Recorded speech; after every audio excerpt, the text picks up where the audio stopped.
Guy Lejean. J'espère que vous allez bien. À la maison, on est prêt pour ce 5e duel. On retrouve sur place le collègue Renaud qui a assisté aux entraînements et à la période d'échauffement. Renaud, il y aura des changements de chaque côté ce soir.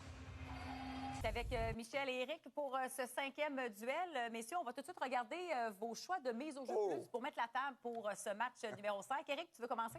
Ben moi, je vais avec Mitch Marner et plus de 3 lancés. Pourquoi je vais avec Mitch Marner? Ben écoute, il y a un lancé dans les 3 derniers matchs et son entraîneur a été très clair. Il doit lancer plus souvent, il doit simplifier son jeu. Des fois, on tente toujours le jeu parfait, surtout les joueurs de talent comme Marner. Et là, c'est le temps de montrer ce qu'il est capable de faire dans un match extrêmement important pour les Leafs. Eh bien, moi, c'est Matthews que je ne lâche pas. Tu vas finir par l'avoir, Souhaitons. C'est absolument incroyable. On joue à domicile. C'est une série de homers. Il est temps que Matthews soit le vrai capitaine de cette formation. Donc, je vote pour lui pour un but minimum. 3 buts à ses 20 derniers matchs éliminatoires pour Matthews. Ça, c'est pleurer. 2 printemps. Je fais juste dire ça, Michel. Moi, je l'ai pris plus facile. J'ai dit que les Maple Leafs allaient marquer en premier. Là, on est à la maison. On n'a pas réussi à marquer lors du dernier match en Floride. Tu sais, je disais que la logique avait été respectée. À la maison, on est en mesure de dominer. Donc, c'est bon choix. On va ouvrir la marque ce soir. Ça aiderait s'il n'y a pas de 4 minutes de 4 punitions en première période. Exactement. Ça va aider leur cause. 6 au total punitions qu'on a offert aux Panthers. Il faudra être discipliné. Alors, on est déjà prêt pour cette rencontre numéro 5 qui se déroule à Toronto. Bon match en compagnie de Félix et Patrick Couronne. Pour parler de cette première période, on a dominé du côté des Panthers 5-14. Je regardais comme il faut pour m'assurer que c'était bien ça. Mais au chapitre des lancers, on a vraiment bombardé Wolf qui a été excellent, mais à un moment donné, à force de lancer, à force de créer un petit peu de confusion devant Wolf, on a tout en marque. Exactement. Puis c'est drôle, hein? J'avais hâte de voir comment Toronto était pour sortir et je m'attendais à voir les Leafs sortir avec beaucoup plus, je dirais, d'énergie. C'est comme si on était un petit peu nerveux. On attendait de voir comment les Panthers étaient pour sortir. Eux autres, les Panthers, on ne s'est pas posé de questions. Malgré qu'on ait une équipe sur la route, on a vraiment pris le contrôle de la période.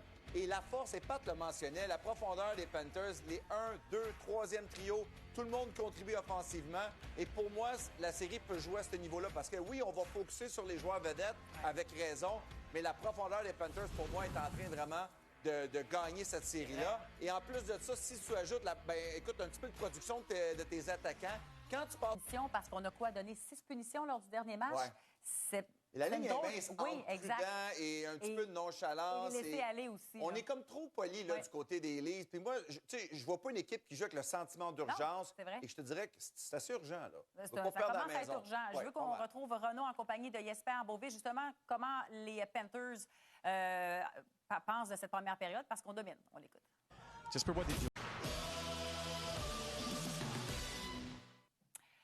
Michel, quand tu regardes un match et que tu passes des commentaires sur le coaching, on aime ça t'entendre. Fait que là, on va commencer par Craig Berube, que tu aimes particulièrement. Oui. Mais là, dans ce 5e match à la maison, tu te trouves un peu trop prévisible. Oui, exactement. J'aurais aimé que Berube nous prenne par surprise et avertisse ses joueurs, exemple le trio de Matthews, parce que dans le moment, tout est sur Matthews, le trio, il faut qu'il produise.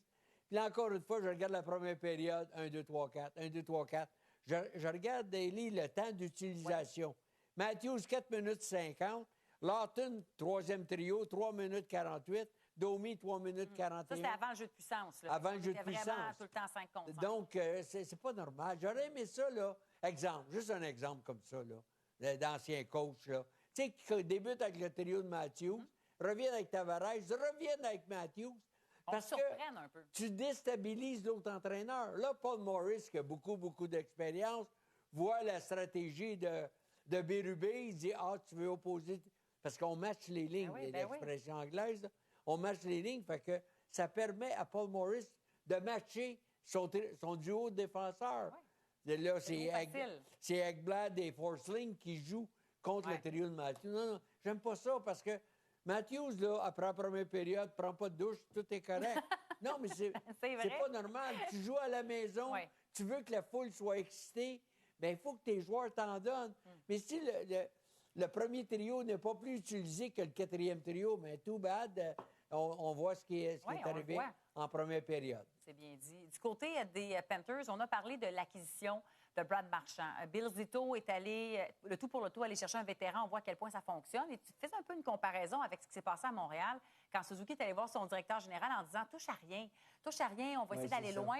Mais des fois, il ne faut pas trop les écouter, hein, parce que l'acquisition de Marchand fait la différence. Non, parce qu'une équipe de hockey, c'est un peu ça. C'est une famille. Et Bill Zito n'a pas été voir son capitaine à savoir est-ce que je fais des changements. Non. On avait besoin de Brad Marchand. Puis regardez Marchand, plus 8 depuis le début des séries. Marchand, c'est une étincelle. Je dirais, c'est une explosion. On le voit jouer, là. Encore à l'âge qu'il a. Il est dans le visage des défenseurs. Il n'arrête pas de les narguer avec la rondelle. Récupération de rondelle. Marchand, depuis qu'il est dans la Ligue nationale, c'est un des meilleurs. Puis là, encore une fois, il prouve. Il sait que ses coéquipiers ont gagné la Coupe Stanley l'an passé. Oui. Il se dit, hey, les boys, on va en gagner. On leur fait. Tu sais, il y a de l'action. Parce que, tu sais, quand j'ai entendu qu'à Montréal, Suzuki avait demandé au directeur gérant, je fais pas de changement, on est bien. Faut pas que tu tombes en amour avec, comme gérant, là, faut pas que tu tombes en amour. Faut que tu essaies d'avoir, d'une journée à l'autre, ta meilleure équipe. Ouais. Est-ce que le Canadien était une meilleure équipe sans faire de changement? Je pense pas. Dans le cas de Zito avec les Panthers, il s'est dit, je vais avoir une meilleure équipe avec Brad Marchand. Surtout que, tu sais, on se demandait qu'est-ce qu'on avait pour Marchand, qu'est-ce qu'on avait dû donner, parce que Suzuki voulait sûrement pas perdre des coéquipiers, mais il a donné un choix au repêchage. Ben oui. On dit ça, puis on dit rien. Des choix de repêchage à Montréal, ce qu'on On en a. Mais il en demeure pas moins que Marchand, encore une fois, agent libre sans compensation à la fin de la saison. Oui. Il y en a qui pensent peut-être qu'il retournera à Boston. Je ne suis pas certain, mais il va faire l'envie de plusieurs équipes. Vraiment. Hein? Merci, Michel. Merci. Alby Legendre, pour parler donc de cette deuxième période. En fait, je veux qu'on parle en général parce qu'on constate que sur les 4 buts d'inscrits ce soir, messieurs, 3 par des défenseurs, 2 en deuxième période. C'est quand même assez particulier de voir à quel point il y a une profondeur du côté des Panthers, oui, sur les 4 trios, mais également au niveau des défenseurs. Quand on est capable de contribuer comme ça, Michel, ça peut faire une différence dans une série. Oui, ça fait une différence. Les défenseurs ont marqué 3 des 4 buts, mais par contre, regardez devant le filet, comment que nécessairement les Leafs ne font pas. Tu sais, quand tu regardes aussi les défenseurs qui ont marqué, ce ne sont pas tous des défenseurs à caractère offensif, là. Kulikov, c'est un gars qui marque 4 buts par année. Dans la même chose, Mikola, je pense qu'il a marqué 6 buts cette saison. Mais c'est ça, je te dirais, l'identité des Panthers. C'est quand c'est le temps, indépendamment, on a vu le Borvis qui a marqué un but. On l'a monté sur un premier trio. Et je pense que quand tu as une équipe comme ça qui a déjà une très, très bonne identité, indépendamment c'est quoi ton rôle, même si tu es un défenseur à caractère défensif, tu es capable quand même de produire offensivement dans les moments importants. Oui, et c'est ce qu'on a fait. On a vu les statistiques, c'est 10 buts, ces séries par des défenseurs. Ouais. C'est un sommet dans la Ligue. 27 des buts des Panthers proviennent des bâtons des défenseurs. D'ailleurs, on va retrouver Renaud en compagnie de Nicolas. Tu as aimé l'entrevue, hein, Michel? Oui, j'ai aimé l'entrevue. D'abord, on vend ceci, mais pourquoi Nicolas monte sur un banc pour faire une entrevue? Pas correct, hein? C'est pas correct. Pas juste. Il est sur une caisse de lait. Non, mais sérieusement, là, tu sais, Sylvain Lefebvre, il fait pas beaucoup d'entrevues. Sylvain Lefebvre, c'est la loi durant les matchs de hockey. Mais on voit, là, sa défensive depuis qu'il est en Floride. L'an passé, il a gagné la Coupe Stanley, apprécié par Paul Maurice. Donc, félicitations et... Sylvain fait encore le travail. Et tu vois aussi les joueurs qui passent là. L'année passée, c'était Ekman Larsson. Là, il est rendu avec les Leafs. Mais regardez la saison qu'Ekman Larsson a eue l'année passée avec les Panthers. Il a relancé sa carrière. Là, il a changé d'équipe. Mikola, il mentionne, comme il a dit, sa game, comment son jeu s'est amélioré. C'est incroyable. Mais quand tu commences à prendre plusieurs défenseurs de la sorte, bien, Sylvain Lefebvre, moi, je suis content que le crédit lui revienne. Pas bien qu'il mesure. 6 pieds 6. C'est quelque chose. Fait qu'en patin, il est 6 et 7. Pas loin, là. C'est un grand monsieur. Monsieur Chose. Un grand monsieur Chose. On prend une courte pause alors que les partisans des Maple Leafs sont bien des jours 0-0 de retour dans le studio Alby Legendre avec Antoine et Éric pour cette deuxième rencontre. Salut! Salut! Salut, Antoine! Je m'étais pas rendu compte à quel point sa tête était passée proche Oui. du poteau. Ça aurait pu être dévastateur. Oui, une petite coupure sur le visage, là, mais si c'est juste ça... On prend le petit coup pour oui, absolument. Oui. Messieurs, revenons sur cette première période au T-Mobile Arena. On a droit à une période un peu particulière, un peu lente, j'ai le goût de dire. Peu de lancers au filet, peu d'espace aussi, mais celui qu'on surveille, c'est Adin Hill et surtout les joueurs des Oilers autour de lui parce qu'on a comme trouver la façon de le sortir un petit peu de ses gonds, de sa rencontre, c'est qu'on le ménage pas. Et on l'a vu encore ce soir jusqu'à maintenant. Ben, écoute, ça fonctionne. Et à partir du moment, comme gardien de but, que tu laisses un peu voir que tu n'acceptes pas de te faire bousculer et que tu vois que, bon, et je pense que jusqu'à présent, en première période, là, on l'a quand même bien fait. Ils l'ont bien fait, puis on a vu une séquence où Frédéric finit au-dessus de lui, mais bien évidemment, tu as raison, il faut que la rondelle soit là, parce que sans ça, tu vas prendre des punitions. Exact. Le but, c'est quand même de marquer, là, pas juste de le déranger, mais d'être là, d'en faire un petit peu plus, d'utiliser la méthode Bennett sans nécessairement blesser le gardien. Ça fait partie du jeu de coulisses. Oui, il faut parler aussi de l'autre côté de Stuart Skinner. On se questionnait comment il allait être. Il a quand même signé un blanchissage. Première victoire pour lui en séries éliminatoires. Ça lui permet de redorer un petit peu ses statistiques parce qu'il avait une moyenne de baloué de quoi? 5,36 avant cette victoire-là? Moi, je trouve que Vegas a tellement pas bien géré cette situation-là parce que, écoute, le gardien, puis là, on le voit, il fait des arrêts, ça a l'air facile. Puis dans le dernier match, c'était la même chose. Je trouve que dans le dernier, on s'est resserré. Puis là, on a encore une séquence où on voit McDavid, Hyman, justement, faire un gros repli défensif. On veut aider notre gardien. Et ce que ça fait, c'est boule de neige et il reprend confiance. Puis là, maintenant, il a l'air insurmontable. Tu sais, ça se perd vite, la confiance, mais ça peut se regagner rapidement. Il a totalement raison. Dans le dernier match, il y avait une fenêtre peut-être pour déjà mettre un doute dans sa tête, ce qu'on n'a pas fait. Et là, on le voit. Écoute, moi, je revois le Skinner. Il est arrivé avant le tir. Et c'est le fun aussi de voir les tirs. On a vu le McDavid, les replis défensifs. Je pense que le message que ça envoie, autant qu'on critique les joueurs vedettes des Maple Leafs, quand tu vois les McDavid faire des replis de la sorte, tout le monde sur le banc se regarde. On est en mission. Et encore une fois, on voit que les Oilers le font très, très bien. Oui, c'est toujours 0-0. Par contre, au T-Mobile Arena, au retour, on va revenir sur cette dure défaite des Maple Leafs. Tu parlais de Sam Bennett. Renaud est allé aux réactions et on va avoir 2 périodes de jeu. Alors oui, on distribue les mises en échec, mais on ne marque pas pour le moment. De retour dans le studio Albi Léger avec Antoine et Eric pour parler de cette deuxième période. Pas de but d'inscrit. On constate là, que les Golden Knights ont tenté une petite poussée offensive en fin de période. On va y revenir parce qu'il faut parler des Oilers, de la façon dont ils se comportent. On n'a pas réussi à marquer en avantage numérique, mais on a vraiment l'impression qu'ils sont 100% là, offensivement, défensivement, on donne rien aux Golden Knights. On donne rien, puis ce qu'on va dire à propos des Oilers peut s'appliquer clairement aux Golden Knights. Donc, moi, ce que j'aime dans cette séquence-là, c'est que tout le monde est bien positionné, on est conscient, on sait où le danger est, et dès qu'il y a une chance que la rondelle rentre dans l'enclave, il y a un joueur qui met un bâton. Et ça, c'est une séquence parmi tant d'autres qu'on a remarqué durant cette période-là, donc à répliquer. Mais là, les deux équipes sont conscientes que la première qui va faire une erreur, ça va être fatal parce qu'on joue bien défensivement. Écoute, les défenseurs des Oilers vont... N'importe quel défenseur, je devrais dire, il va tellement apprécier le fait que les attaquants reviennent mettre cette pression-là. Et le fait que Kapanen fait ça, ça fait en sorte qu'à Cole, tu n'as pas le même temps pour faire ton jeu. Mais je suis impressionné. Écoute, on pensait jamais faire un match des Oilers et Las Vegas. Vous parlez de jeu défensif, mais c'est la réalité qu'on a actuellement. Faut pas oublier une équipe qui se bat pour leur vie. Et je te dirais que Vegas, je peux pas dire que Vegas joue avec beaucoup de nervosité. On est juste prudent. On prend pas de chance inutile. Je pense qu'on respecte aussi l'attaque des Oilers. Mais là, je pense qu'on veut un petit peu ouvrir la machine offensivement. On avait très peu de lancers sur le filet adverse en fin de période. Là, on a vu qu'on est capable, quand on veut, s'installer en zone offensive et d'être un peu plus menaçant. C'est ce qu'on devra faire en troisième. C'est clair. Et on a touché le poteau parce qu'on a amené une rondelle au filet. Puis ce que ça a fait, c'est que ça a mis l'amphithéâtre dans la partie parce qu'on n'entend quasiment rien. Tu sais, c'est vraiment silencieux. Puis ça a une influence sur les arbitres. Ça donne de l'énergie aux joueurs. Donc, à continuer parce que leur dernière 5 minutes a été parfaite. Oui, puis même Elvis ne chante pas présentement. Le pape était présent aussi. Oui, c'est vrai. Mais il y a une séquence, la mise en échec de Barbashev sur Stetcher, moi, je pense que c'est le genre de choses qu'on doit faire davantage côté de Vegas. Commencer à les frapper, les défenseurs. Et ça a donné une chance en or, ça a donné le poteau. Donc, on l'a fait peut-être à 1 ou 2 occasions. Tu dois être capable de le faire sur une base constante parce que, indépendamment, le défenseur qui sent cette pression-là va commencer à se débarrasser des rondelles un peu plus. Mais je te dirais que pour les Oilers, on le sait très bien. Écoute, on est à un but de peut-être passer à travers cette ronde-là.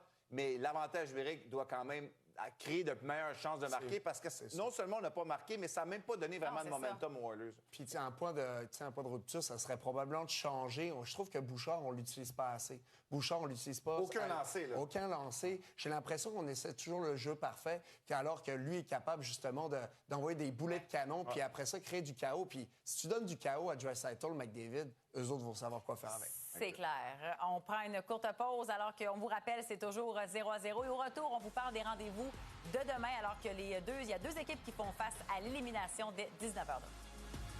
Période, on a senti un rythme beaucoup plus effréné. On a mis la pédale au plancher surtout du côté des Golden Knights parce qu'on sait qu'on ne veut pas être éliminé, voir notre parcours éliminatoire se terminer ainsi. Mais ça a quand même été une période super intéressante. Très peu de lancers au filet malgré tout, en général, là, au total, dans ces 3 périodes-là. Mais on a quand même vu de très belles choses offensivement des deux côtés. Complètement. Et Vegas est arrivé avec le couteau entre les dents. Et Bruce Cassidy le mentionnait. C'est ça qu'il voulait voir son équipe faire. Parce que dans les derniers matchs, ils étaient un petit peu plats, il manquait d'énergie. On jouait pas avec le sentiment du désespoir. Fait que là, ce soir, on a ça. Et je trouve que ça se traduit avec des bonnes chances de marquer. Moi, j'ai vraiment adoré la période de Jack Eichel qui a été sensationnelle, a été de tous les combats, que ce soit dans la zone défensive ou dans la zone offensive, des chances de marquer à profusion, mais aussi des chances anéanties de l'autre côté. Donc, vraiment aimé tout ce qu'il a fait. Oui, bien écoute, c'est clair qu'avec la perte de Mark Stone, ça met encore plus de pression sur Jack Eichel. Puis on le sait, là, on en a tellement parlé, comment Eichel est devenu un joueur, un leader pour cette formation-là. À tous les niveaux. Moi, j'ai vu Eichel ce soir faire des replis défensifs. Je l'ai vu être physique, Antoine. On a vu Eichel frapper. C'est quand même un tout fait, sauf marqué. Mais je te dirais que s'il joue comme ça dans la période de prolongation, il va certainement donner une chance à son équipe de survivre pour un autre match. Puis un beau jeu physique là, sur le bord. Il est costaud, il a tout fait. Puis c'est pour ça qu'on en parle pour le trophée Selke, parce qu'il fait tout sur la glace, autant au niveau offensif que défensif. Puis il était bien impliqué. J'ai aimé aussi la petite bousculade qu'il a fait sur Kapanen, qui a essayé de lui couper la glace. Puis juste de me donner une semi-mise en échec en milieu de la glace, ça lui a redonné de la vitesse et libéré de l'espace. Il est solide aussi, on dirait que l'autre, c'est comme frapper un mur aussi. Là, il est assez solide. Oui. Parlez-moi de Draisaitl du côté des Oilers, parce que là aussi, on a tenté plusieurs jeux offensifs. On a vu un beau 2 contre 1 aussi avec McDavid, mais du côté de Draisaitl, on a quand même quelques chances de marquer. Bien, je te dirais les deux meilleures chances qu'il a eues quand il s'est échappé. La réalité, c'est que Draisaitl, ça ne prend pas grand-chose là, pour marquer des buts. Je ne sais pas jusqu'à quel point il est à 100 par contre, Antoine. T'sais, on a déjà vu Leon être encore plus dominant que ça, mais il faut donner qu'il à Vegas.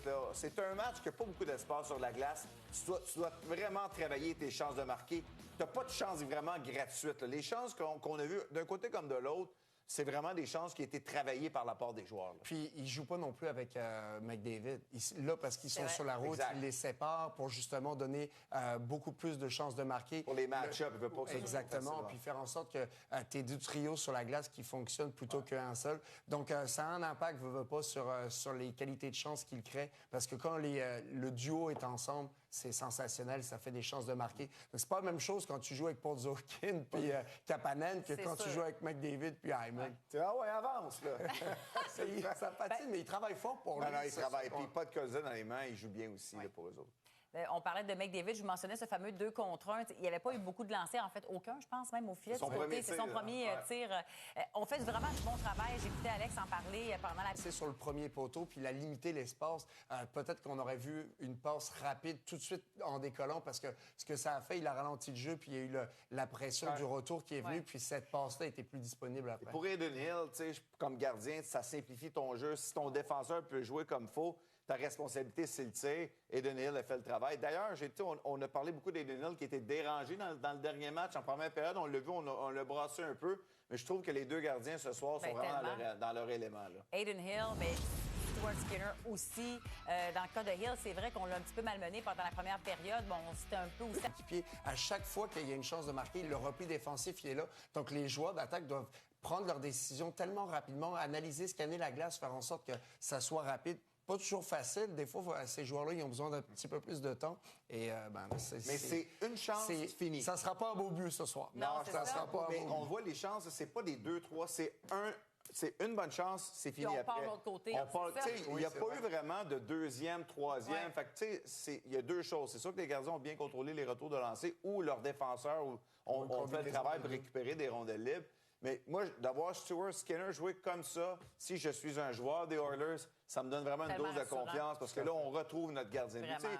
On a beau critiquer Skinner, puis oui, avec raison, mais il était quand même une victoire de gagner la Coupe Stanley l'année passée. C'est ça que tu disais tantôt, là. 2 blanchissages de suite. De suite, exactement. Fait que, il fait C'est quelque pas chose de négligeable. correct. Pas C'est négligeable. vrai, hein?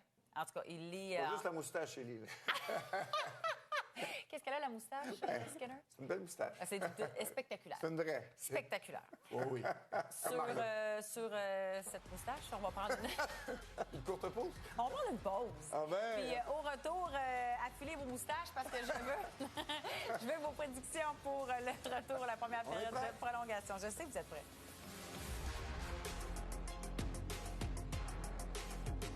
Vos achats hebdomadaires moins. Entre les Golden Knights et les Oilers. Alors, on va se transporter en période de prolongation. C'est la deuxième fois qu'on se retrouve en prolongation dans cette série. Presque trois, parce Presque qu'on avait trois. gagné à 0,04 secondes, je pense, qu'on avait marqué ce but. Ouais. La dernière fois, donc, qu'il y a eu une prolongation, c'est Draisaitl, juste pour le mentionner. Alors, vos prédictions? Ben, je vais aller avec Catherine? Draisaitl parce que, bon, il a passé près, quand même eu un Oui. échappé. Il est dû aussi, Léon. C'est pas un mauvais choix, Draisaitl. Mais Toujours un gars qui se lève dans les grandes occasions.